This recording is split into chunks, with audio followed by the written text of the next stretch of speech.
Hello friends, ನಮಸ್ತೆ. ನಮ್ಮನೆ YouTube ಚಾನಲ್ಗೆ ತಮಗೆಲ್ರಿಗೂ ಸ್ವಾಗತ.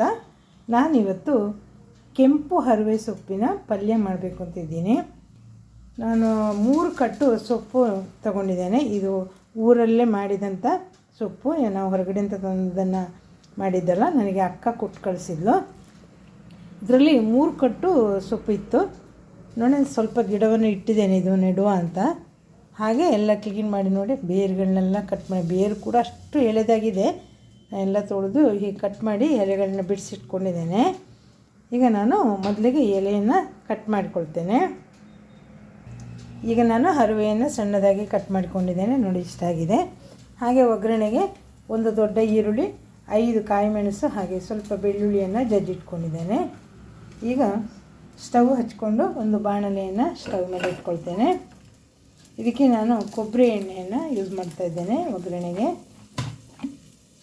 ಯಾವ ಅಡುಗೆ ಎಣ್ಣೆನಾದರೂ ಹಾಕ್ಕೊಳ್ಬೋದು. ಸ್ವಲ್ಪ ಎಣ್ಣೆ ಜಾಸ್ತಿ ಹಾಕ್ಕೊಳ್ತೇನೆ. ಎಣ್ಣೆ ಬಿಸಿ ಆಗ್ತಾ ಇದೆ. ಇವಾಗ ಸ್ವಲ್ಪ ಸಾಸಿವೆಯನ್ನು ಹಾಕ್ಕೊಳ್ತೇನೆ. ಸಾಸಿವೆ ಸಿಗುತ್ತೆ. ಇವಾಗ ಬೆಳ್ಳುಳ್ಳಿಯನ್ನು ಸೇರಿಸ್ಕೊಳ್ತೇನೆ. ಸ್ವಲ್ಪ ಕರಿಬೇವು. ಈಗ ಸ್ವಲ್ಪ ಉದ್ದಿನಕಾಳು ಮತ್ತು ಹಸಿಮೆಣಸನ್ನು ಹಾಕಿದ್ದೇನೆ.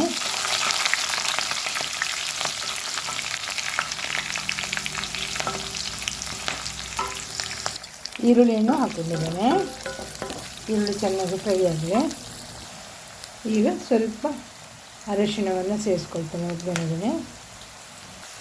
ಮತ್ತು ಸ್ವಲ್ಪ ಪೆಪ್ಪರ್ ಪೌಡ್ರನ್ನು ಸೇರಿಸ್ಕೊಳ್ತೇನೆ ಖಾರಕ್ಕಾಗಿ, ಗ್ಯಾಸ್ಟ್ರಿಕ್ಕಿಗೆ ಒಳ್ಳೆಯದು. ಹಾಗೆಯೇ ಸ್ವಲ್ಪ ಹಿಂಗನ್ನು ಹಾಕ್ಕೊಳ್ತೇನೆ.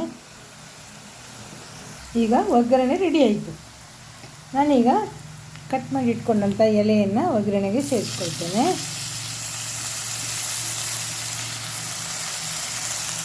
ಈಗ ಎಲೆಯನ್ನೆಲ್ಲ ಹಾಕ್ಕೊಂಡಿದ್ದೇನೆ. ಚೆನ್ನಾಗಿ ಒಗ್ಗರಣೆಗೆ ಮರ್ಚಬೇಕು. ಉರಿ ಸ್ವಲ್ಪ ಸಣ್ಣಗೆ ಮಾಡುವ. ಈಗ ಇದಕ್ಕೆ ರುಚಿಗೆ ಬೇಕಷ್ಟು ಉಪ್ಪನ್ನು ಸೇರಿಸ್ಕೊಳ್ತೇನೆ. ನಾನು ಹುಡಿ ಉಪ್ಪನ್ನು ಹಾಕ್ಕೊಳ್ತಿದ್ದೀನಿ, ಕಾರಣ ಇದು ಪಲ್ಯ ಆದ ಕಾರಣ ನೀರಾಗುವುದಿಲ್ಲ. ಕಲ್ಲು ಉಪ್ಪಾದರೆ ಹಾಗೆ ಗಟ್ಟಿ ಗಟ್ಟಿ ಸಿಗ್ಬೋದು ಅಂತ ಹುಡಿ ಉಪ್ಪನ್ನು ಹಾಕ್ಕೊಂಡಿದ್ದೀನಿ. ಈಗ ಇದನ್ನು ನಾನು ಕ್ಲೀನಾಗಿ ಮಿಕ್ಸ್ ಮಾಡಿದ ನಂತರ ಒಂದು 2 ನಿಮಿಷ ಸಾಕು. ಮುಚ್ಚಳವನ್ನು ಮುಚ್ಚಿ ಬೇಯಲಿಕ್ಕೆ ಇಡ್ತೇನೆ. ದೊಡ್ಡ ಉರಿಯಲ್ಲಿ ಇಡಬೇಡಿ. ಈಗ ಇದಕ್ಕೆ ಸ್ವಲ್ಪ ಹುಳಿಯ ಪೌಡ್ರನ್ನು ನಾನು ಸೇರಿಸ್ಕೊಳ್ಳಿಕ್ಕಿದ್ದೇನೆ. ಟೊಮೆಟೊ ಹಾಕ್ಕೊಂಡಿಲ್ಲ ನಾನು.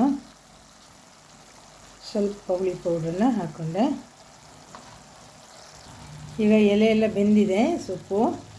ಸ್ವಲ್ಪ ಕಾಯಿ ತುರಿಯನ್ನು ಸೇರಿಸ್ಕೊಳ್ತಾ ಇದ್ದೇನೆ ಇದಕ್ಕೆ. ಈಗ ಕಾಯಿ ತುರಿ ಹಾಕ್ಕೊಂಡ ನಂತರ ನಾನು ಪೌಡ್ರ್ ಮಾಡಿ ಇಟ್ಕೊಂಡಂಥ ಧನಿಯಾ ಪೌಡ್ರನ್ನ ಸ್ವಲ್ಪ ಇದಕ್ಕೆ ಹಾಕ್ಕೊಳ್ತಾ ಇದ್ದೇನೆ.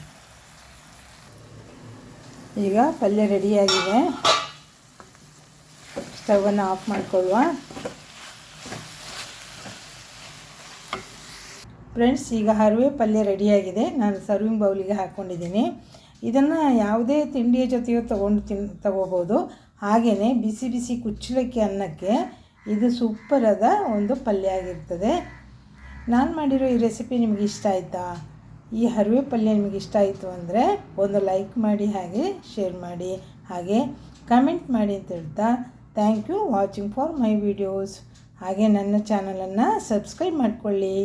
ಹಾಗೆ thank you watching for my videos. Thank you.